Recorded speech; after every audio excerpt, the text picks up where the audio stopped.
En este video vamos a comentar la definición de función, que es uno de los conceptos más importantes de toda la matemática, como veremos a continuación. Se define una función como una regla que asocia a todo elemento de un conjunto A, uno y solo uno de los elementos de un conjunto B. Por ejemplo, si tenemos el conjunto A con 5 elementos, A, E, I, O, U, y tenemos el conjunto B con diferentes elementos numéricos, nosotros debemos establecer una regla, una relación entre los elementos de A y de B. Por ejemplo, podemos asociarle al elemento O en A el elemento 2 en B. En este momento no puedo hablar de que tengo definida una función, dado que la definición me dice que todo elemento de A debe tener asociado uno en B. Si continúo relacionando los elementos de A con los de B, puedo hacer lo siguiente. Al elemento E le asocio el 3, al elemento U el 5, al elemento A el 1. Todavía no puedo hablar de que tengo una función porque hay un elemento en el conjunto A, que en este caso es el I, que no tiene asociado ningún elemento en B. Vamos a poner un ejemplo práctico para ver el uso de las funciones. Si yo voy a un centro comercial, yo sé que todos los artículos tienen asociado un precio o deben de tener asociado un precio. Si yo encontrara un artículo al cual no se le ha asociado un precio, yo no podría comprarlo porque no me lo podrían cobrar.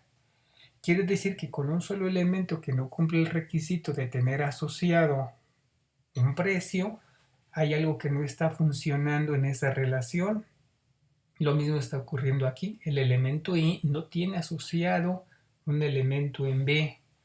Si yo hago esa última asociación, al elemento I le asocio el 7, tengo ahorita definida ya mi función. Todo elemento de A tiene asociado uno y solo uno de los elementos de B. Observen que no es necesario que todos los elementos de B tengan asociado uno en A. Siguiendo con la analogía del centro comercial, habrá precios que no tengan asociado un artículo. Por ejemplo, 8 pesos no está asociado con ningún elemento de A. Querría decir que ninguno de mis artículos tiene ese precio.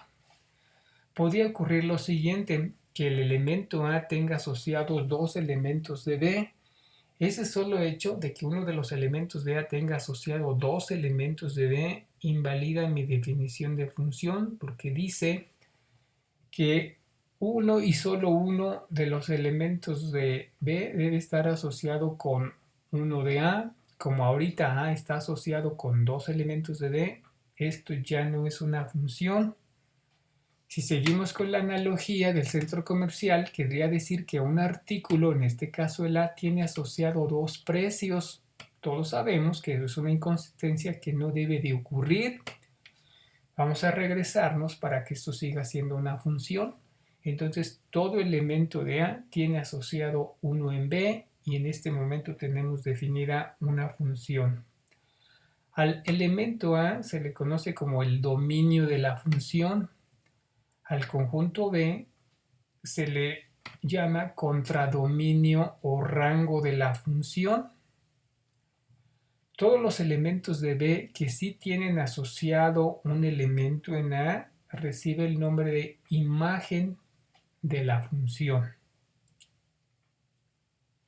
Otra forma de representar las funciones es mediante parejas ordenadas. Por ejemplo, A está asociado con 1, E con 3, I con 7, O con 2 y U con 5. Esta es otra forma que frecuentemente encontraremos de representar una función. Tiene sus ventajas, tiene sus inconvenientes. El caso anterior es más gráfico. Aquí me están diciendo ya directamente la asociación de cada elemento de A con cada elemento de B. Es muy frecuente que nosotros encontremos tablas de datos. Tal vez no nos hayamos percatado, pero toda tabla de datos es una relación. Si cumple con los requisitos que acabamos de comentar para una función, una tabla de datos me puede representar una función, como es el caso que aquí mostramos con los elementos de A, que siempre serán el dominio de la función en mi tabla y que siempre aparecen en la primera columna. Y a su derecha se acostumbra a escribir el contradominio de la función. Formas de representar las funciones es mediante gráficas. En las gráficas es muy importante recordar que el dominio siempre está en el eje horizontal, en el eje X, y el contradominio o rango de la función en el eje de las Y. Y si yo tengo ahí mi gráfico, es una forma de poder asociar los elementos del dominio con los del contradominio, como veremos en futuros videos. En el siguiente video revisaremos el concepto de regla de correspondencia de una función. Nos vemos.